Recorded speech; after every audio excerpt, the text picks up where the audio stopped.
Hello and a very warm welcome. My name's David Roth from WPP, and it's an absolute pleasure to welcome you to Follow the Sun, 24 hours of broadcasting right across the world to celebrate the launch of the WPP BAV Best Country Study for 2021, done in conjunction with US News and the Wharton Business School. It's a pleasure to have you join us for this section. Of course, this broadcast is going to be right across the world. We're starting in Australia and New Zealand, and we'll be ending at the end of the 24-hour period in the USA. Well, we've got an absolutely packed broadcast today, and I'd like to start off by introducing Mike Sussman from BAV. Mike has been the brainchild behind the Best Country Studies for many years, and there's nobody better to put the Best Country Study into context. Over to you, Mike. Thank you, David. We're really excited about the launch of the 2021 Best Countries study. It's the most comprehensive study of the Power of Nation brands. We've been doing this for 6 years, covering countries that represent 95% of the global GDP and about 75% of the world's population. So an amazing coverage. This year, we're looking at 78 countries. We spoke to over 17,000 business decision makers, citizens, and elites around the world. And we've ranked countries on a battery of metrics, including 26 key rankings that we'll talk about throughout this report and throughout the app. One thing we've seen over time is the shifting impact of soft power. It's becoming more and more important to driving the power of a country, while hard power, like banks and tanks, as we call it, the more traditional power, is becoming less impactful on the success of a nation. When we think about the power of a nation, we think about 10 key dimensions, and you can look at each of these ranks and how a country does on these things, from entrepreneurship to cultural influence to quality of life. We've introduced 2 new ones that are becoming more and more important today in these changing dynamics of culture. One of those is how socially purposeful is a nation. And the second is how agile is a nation, how responsive it is to things, particularly during a COVID era. And both of those dimensions are extremely important in driving the GDP and the success of a nation. Agile nations are seen as 3 times more likely to be a better job market. They're rated 3.2 times more likely as being economically influential. They are more connected to the rest of the world. So agile nations are doing something to resonate with people globally. Really important to mention, and it's the biggest driver now of GDP. And that's something that the nations need to be more and more of today. So when you think about agility, the top nations around the world this year are USA, number 1 in terms of being an agile country, followed by Australia, and in 3rd place is Canada. We continue to see the rising power of purpose, not just for brands, but also for nations. In fact, purposeful nations are 57% more likely to be considered for tourism, 55% more likely to be considered as a place to do business. So it's important to be seen as a purposeful and socially responsible country. Number 1 on this purposeful dimension is Canada, followed by Denmark, and 3rd place is New Zealand out of 78. So pretty impressive, pretty strong dimensions, very important. We also see the power and impact of brands that resonate from countries. In fact, 79.5% of citizens say that consumer brands play an important role in defining a country's culture. So there's a strong relationship between the brands and the nation. We also see that 78.6% of citizens say that the country a product is made in impacts their preference for a brand. So you can see that interplay between brand and country and how important it is today. And we started measuring the power of what does it mean to be made in a specific country. What does made in America mean, and made in China? And we can rank the power of these nations in terms of their exports. So, for instance, Germany ranks number 1 in terms of the country you'd want to buy an automobile from. They also dominate on pharmaceuticals and beer. So you can see a little bit of a balanced power of that nation. Italy is number 1 on fashion. So that's the top brand for when you're thinking about buying fashion brands. France owns cosmetics. In terms of the best countries for real estate, Canada ranks number 1, followed by the United States and then France. So overall, again, you can see how the building blocks of a nation affect its overall ranking. And we're excited to share some more details with you. Back to you, David. Well, now it's time to get an overview of the key insights from the 2021 study on a global perspective. And who better to do that for us than Professor David Ribstein from Wharton University. Professor Ribstein has been our partner in this study since it started, and his unique understanding and unique perspective of countries, of brands, and what's driving GDP growth is unrivaled.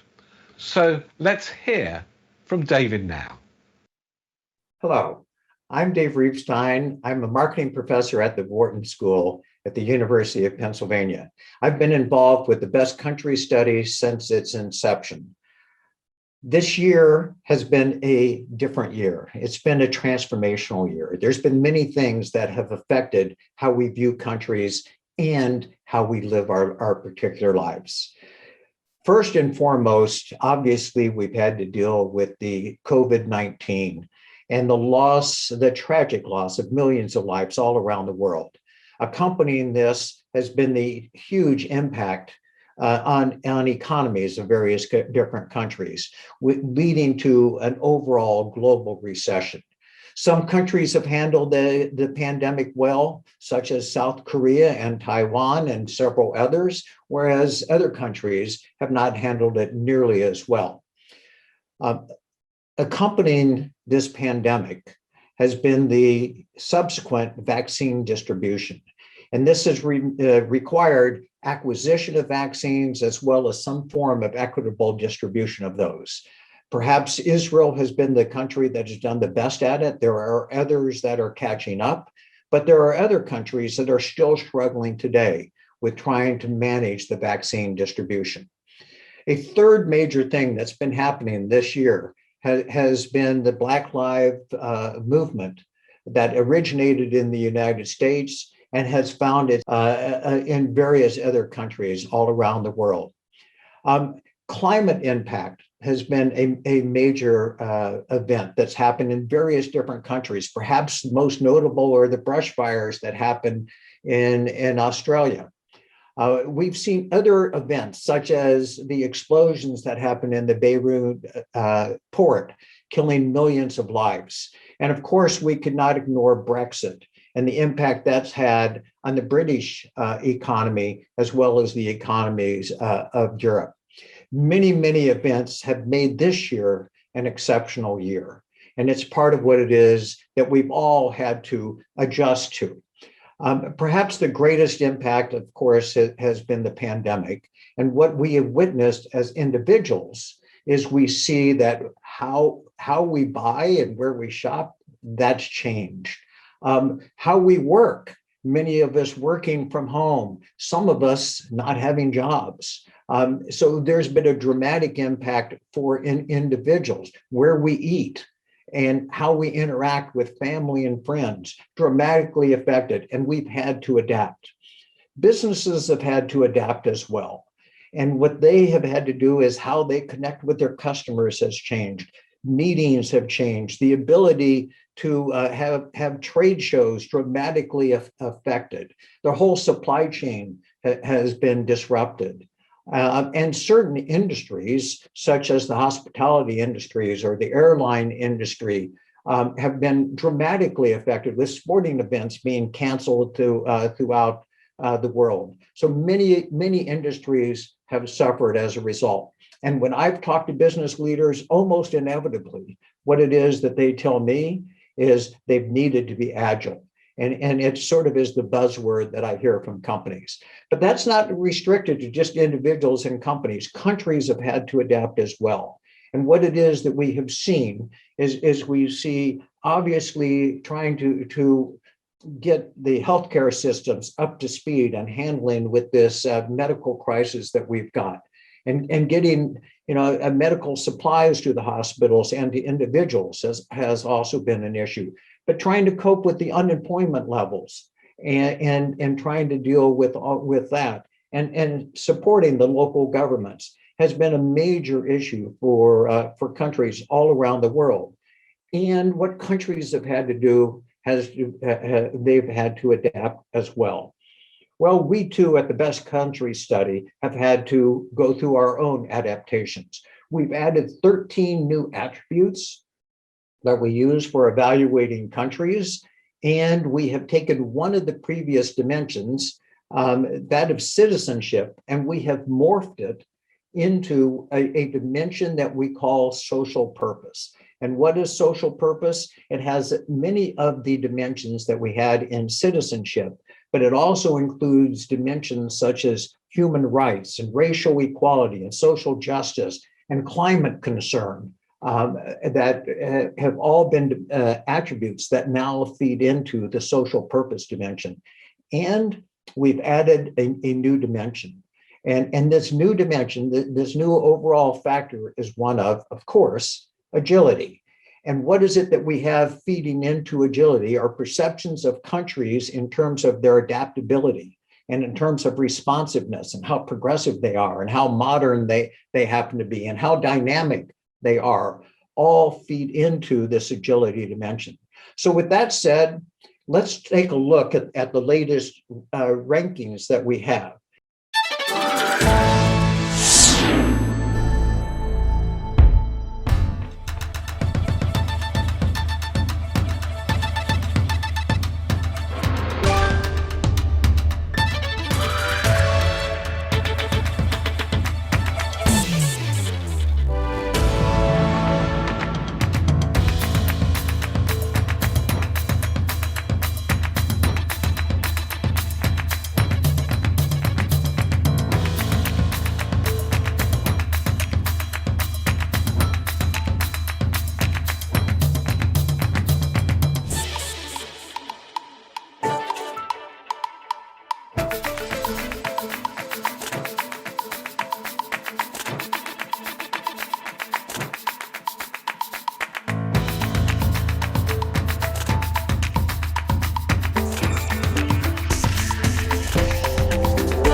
I'm Charlotte Berg, COO of Mindshare Sweden, and I'm so very excited to be here together with Mikael Persson Gripkov from Visit Sweden, our national tourism organization promoting Sweden as a destination. Michael, please tell us, what is your role at Visit Sweden? I'm head of brand and strategic relations, which includes brand management, sustainability, our insights, and all the strategies that we have for the destination Sweden. Interesting. And yeah, Sweden has placed within the top 10 within the best countries study in 2021. This is fantastic news, so congrats. However, we have ranked in 9th place, down just slightly from the 8th place as we had in 2020. What do you think might have affected global perceptions this year? I definitely think that the coronavirus and the pandemic has affected the view on different nations and nation brands. I think also that the importance of good health, families and friends, freedom, and the importance of collaboration has increased when it comes to looking at different brands.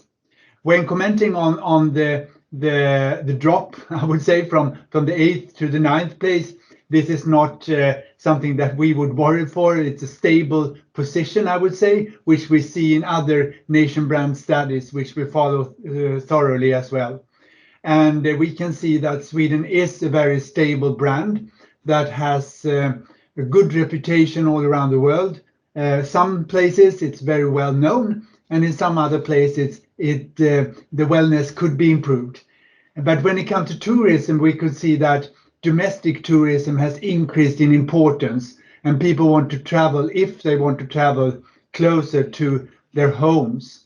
And more people actually in Sweden, and I would say that in the United States it would be the same, that more people stay home for vacation and they spend more vacation in their home country than traveling abroad. That's a tendency that we see for this summer coming. Yeah, I can relate. Yeah. And what have been the significant consumer and culture shifts in Sweden in recent years? What has stood out? I think the impact of the COVID pandemic, and actually it's a trend all over the world as before as well, is that sustainability, nature, and outdoor rural tourism is increasing in interest for global traveling. And we can also see that health and safety is increasing in importance when it comes to what makes the decisions for the tourists and the selection of destinations.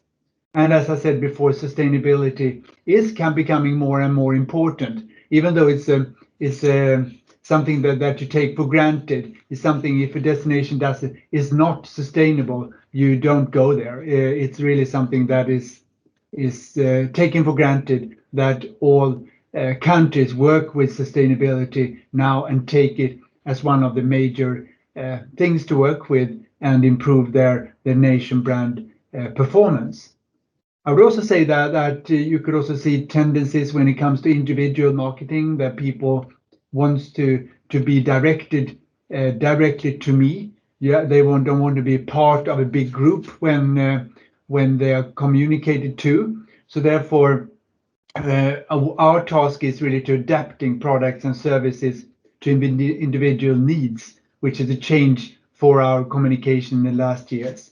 Also, I would say that experience is becoming more and more important for the global traveler. They want a little bit of an education during their trips, even though the majority of people want to relax and be with family and friends. They want to learn something during their vacation. It's almost like a leisure upgrade that they're looking for when traveling abroad.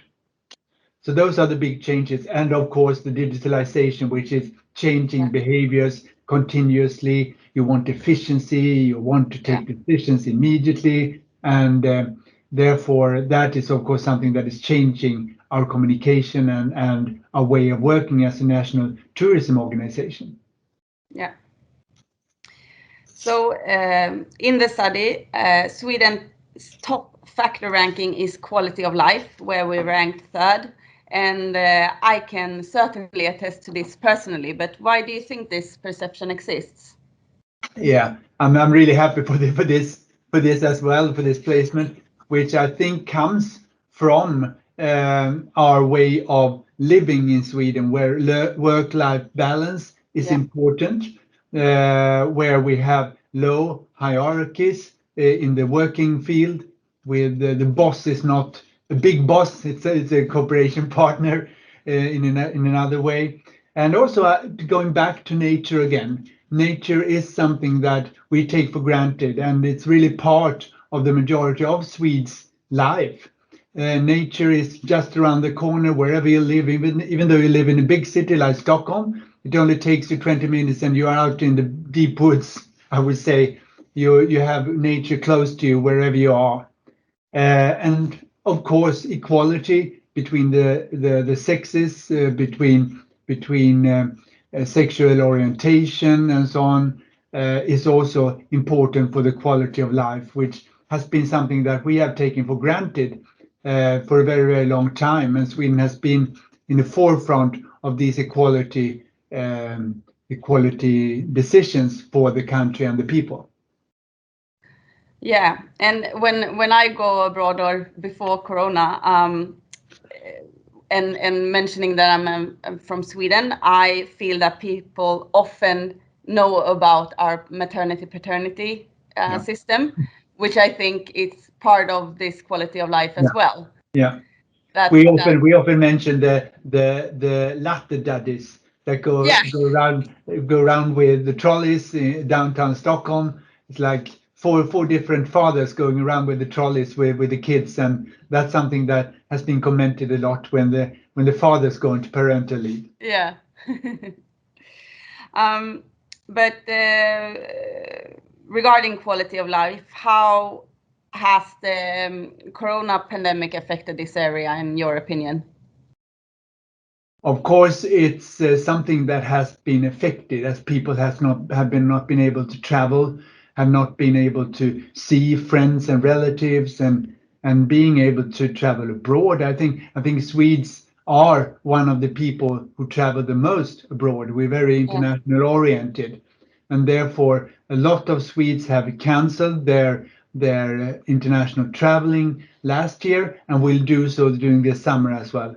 Of course, that's a dimension that affects your quality of life if you like seeing other people who talk other languages, live in other cultures, and Swedes want to open their minds and meet other cultures during their vacation, and that has not been possible. Of course, the coronavirus is really affecting the quality of life when it comes to being able to go out in restaurants which close at 8 o'clock at night, even though they're open, which is a good sign compared to a lot of other countries. But restrictions when it comes to gyms, when it comes to swimming pools and so on, of course, that is affecting your quality of life, as you cannot live your life as you used to. Yeah. But as you mentioned, we all have nature around the corner, and I feel that the possibility to roam freely in nature is one of the strongest upsides of Sweden, both when living here, but also most likely when you visit as a guest. Is that as big of a pull as it should be for tourists yet? Have they understood the magic of freedom this can be? We really haven't done a lot of surveys on the freedom to roam. It's a very unique possibility that is actually, I think it's unique for Norway and Sweden, where you can go wherever you want to in nature as long as you don't disturb the landowners and the people living in houses which are in territories. It's really a great freedom that we have included in our communication. For example, when we put Sweden on Airbnb 5 years ago, that was part of the communication. But with freedom of roam, it comes responsibility as well. So it's not just good to go out in nature and be as you are, and because you have to pick up your litter, you have to be responsible to the landowners and to the animals living there, of course. But it is something that differentiates Sweden to other markets and helps us to build this destination, as we call something else that you want to experience. And we have done that in other communication, like the 72-hour cabin, where we have let very busy working people come into nature and spend 3 nights, which means that after that they have been able to prove a better health, lower blood pressure, and the pulse went down after having spent time in nature. And that's also part of the freedom to roam, being able to go out wherever you want to. And of course, that's a great access. The accessible nature is really the USP of Sweden. Agree. In the study, Sweden's bottom factor ranking is movers, which implicates that Sweden does not stand out as distinctive and unique. Do you recognize this from your end, or is this a misconception that we should be able to erase? Yeah, I would say it depends very much on the market, whether Sweden stands out or not, whether Sweden is well known or not. Sweden is a very, very small country compared to a lot of others. There are 10 million people living in Sweden, and we are placed in the upper north of Europe, in the northern part of Canada when it comes to comparing with the Americas. So of course Sweden is in a different country, which is not talked about that much, but I think compared to its smallness, it's talked a lot about when it comes to politics, when it comes to nature, when it comes to Swedes speaking their minds out. I would say that part of the uniqueness, of course, we share with the other Nordic countries, and some people maybe not don't see the difference between Norway, Denmark, Finland, and Sweden, because it's Nordic countries, and they don't really know the difference between these countries.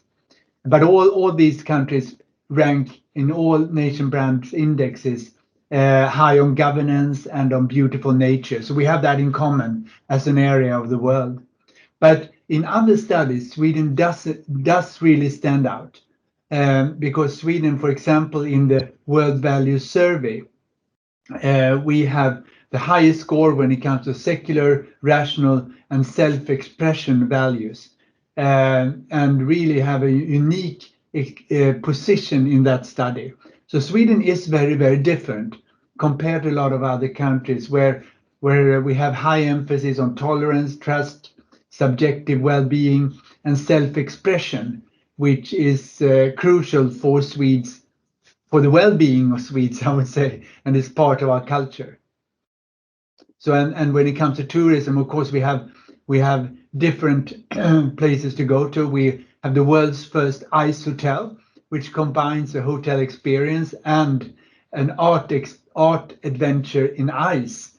So of course there are fantastic places to go to in Sweden, in the nature, but also in our cities like Stockholm, which is beauty on water with the archipelago next to it. And I think there's a lot of uniqueness for Sweden as you start to discover Sweden as a destination and as a country. Sweden scores highly on the index of alcoholic drinks and food. What is it about Sweden's food and beverage culture that has penetrated globally? For us, this is really good news because Sweden is not really well known as a culinary nation. And looking back 10 years was absolutely not known for a culinary nation. But things have changed so dramatically the last 10 years. We now have 5 or 6 different Michelin star restaurants in Sweden. The cooking industry and the interest in food has increased dramatically. And we can see that we have in our studies that we have a great position when it comes to good vegan and vegetarian food for Sweden. We can see that we have a good position when it comes to healthy food and beverages, and also opportunities to eat outdoors and in the nature, which is something that is included in our communication, where we increase the position for Sweden. And we want more people to come to Sweden, of course, because of the food, and be able to experience the I would say the groundbreaking food that we have in the Nordics nowadays. Agree. We don't just have the pickled herring. No. Do you think any of our major Swedish brands or industries have affected the perception of our nation significantly in recent years? Well, I think the majority of internationals know that Volvo is Swedish, IKEA is Swedish, and new brands have popped up like Spotify the last years, and also like Northvolt, which is a new battery industry which is helping Facebook in the north of Sweden. But also icons like Greta Thunberg is also a brand in herself, I would say, as a person who has raised opinion all around the world.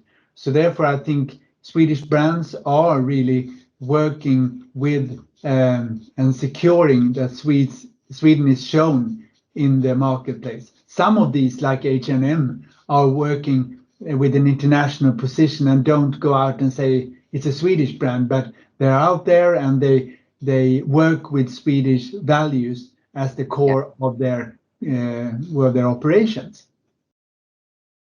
Yes. Any additional insights into global perceptions of Sweden as a brand? Well, I would say when looking at this fantastic study, I would say that this really confirms other studies that we follow. We follow the reputation index, we follow the nation brands index, and of course the good country index, which we see as a benchmark when it comes to indexes, because that's an index where Sweden is number one. And good country index means that how well a country is sharing its wealth and possibilities with the rest of the world. And we think that this willingness and this behavior is really something that will play a more important part for nation brands in the future. How willing you are to share, and hand in hand with sustainability and the social responsibility, we think that sharing and being able to help the rest of the world when it comes to the climate, when it comes to poverty, I think that's really part of the strength of a brand, and I'm really happy that this shows out in this study as well. Yeah. Lastly, since we are one of few monarchies in the world, how much does the royal family have to do with the image of Sweden? And is their importance increasing or shrinking from what you know? Yeah, I think that there's a lot of people who think that democracy and monarchy does that go together, but that's a little bit awkward for a lot of countries in Europe. And as in other countries in Europe, the royal family is very, very popular, and the majority of the Swedes support the monarchy as a state system, and the king is our head of state. I would say that the Swedish monarchy is very modern. You can see the king taking position for things that is a little bit progressive. And you can also see the king being involved in things like global environment, with environmental issues. He's part of the WWF, really securing that sustainability is there, and he wants to be a role model for that. And we can see the crown princess hiking in the woods and securing that industries and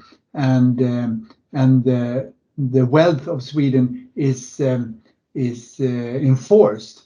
And they do a lot of, when it's possible, of course, traveling all around the world. And in some countries, for example, Germany, for example, the United States, the royal family is really something a little bit strange to show up, but very, very popular. So we see the monarchy as really a great part of the Swedish brand, and it really adds to the difference of Sweden as a nation. Thank you, Michael, for your time, and very interesting to hear about all of this. So thank you. Thank you very much, Charlotte. Thank you.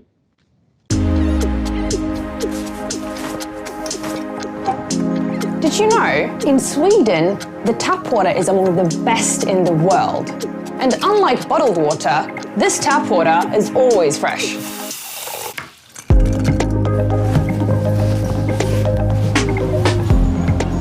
The water is in constant movement, in pipes under the ground. It's not poured into bottles and transported with trucks.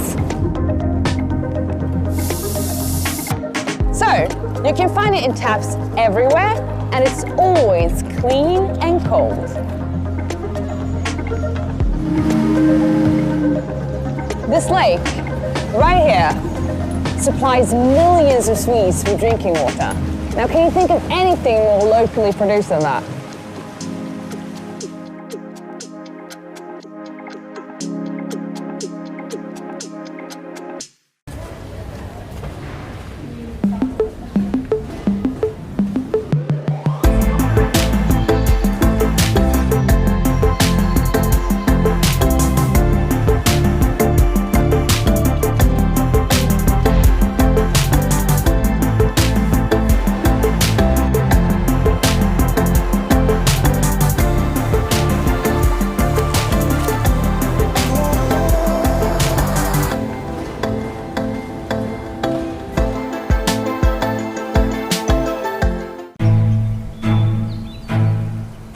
A never-before-seen gourmet concept shaped over millions of years, featuring 100% natural ingredients and 4 Michelin-starred chefs. So put on your best clothes, shine your shoes, and get ready, because you're going to Sweden. The biggest gourmet restaurant in the world. That's right, we have turned our whole country into a restaurant. You see, here in Sweden, fine dining is just around the corner, in our nature, and everyone is invited. Together with our star chefs, we have composed a do-it-yourself menu from ingredients that you can forage in our forests, fields and lakes. To make it easier for you to experience what our nature has to offer, we have placed tables and cooking kits in a few pretty nice spots around the country. Reserve your seat at visitsweden.com. If it's fully booked, don't worry. There's another 100 million acres of fine do-it-yourself dining available for you. Always close, always open. Simple, healthy, and delicious. Welcome to Sweden, the edible country.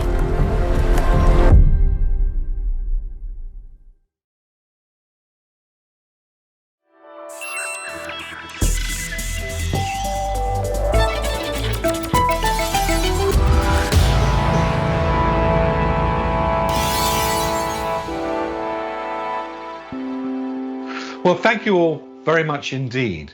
To celebrate this very special launch, we've created a very special app. It's a virtual reality experience where you can literally visit every single country that's featured in the 2021 study. Well, you can get it on your desktop, your laptop, your tablet, your mobile phone. All you need to do is just download it from the URL that's on the screen here. Enjoy, explore, it's full of interest and insights, and we'll be refreshing the content frequently over the course of the next few months. So please do go back frequently.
Earlier, I talked about the significance of countries being seen as brands.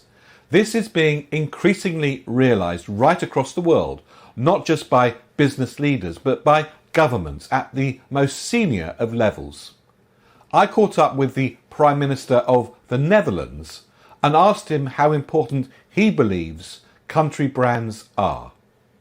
Mr. Prime Minister, what contribution do you think that retailing makes to the economy and society in general? So many. I mean, it is the biggest employer in the Netherlands. 900,000 people are somehow connected to the retail sector, so it is huge in its economic impact. That means that many people, in many cases young people, start their working life experiences in the retail sector. It is also a place where you can learn how to be more entrepreneurial and how to start your own business. It is a sector in our economy which is very much focused on innovation and disruptive innovation. It is very much connected to the modern economy, to the internet, to online shopping.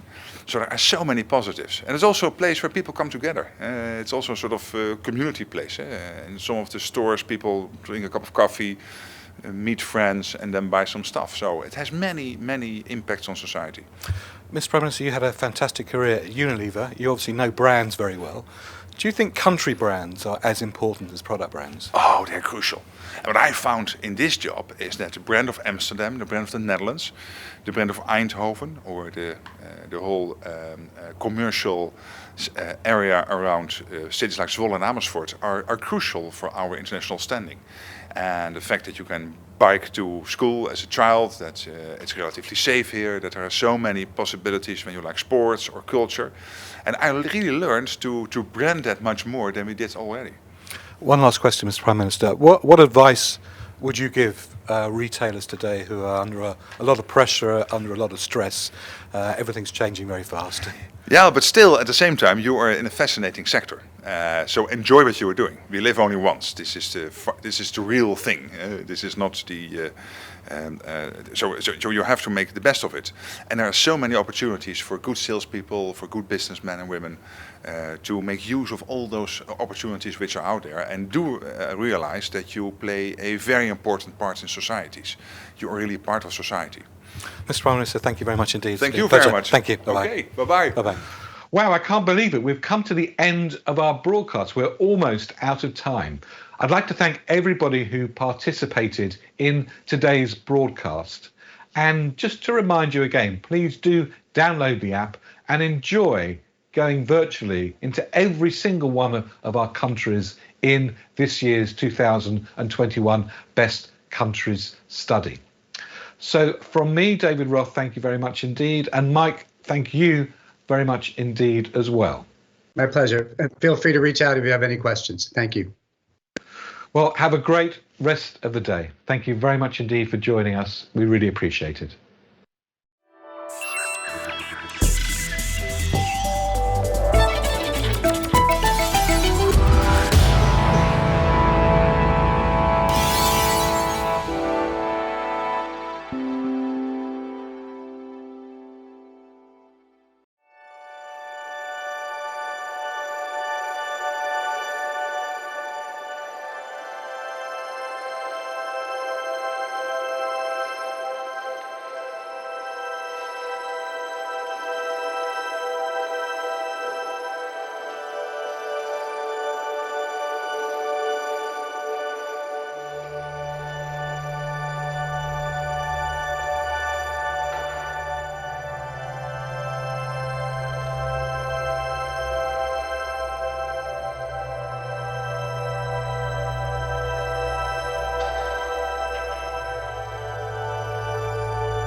you.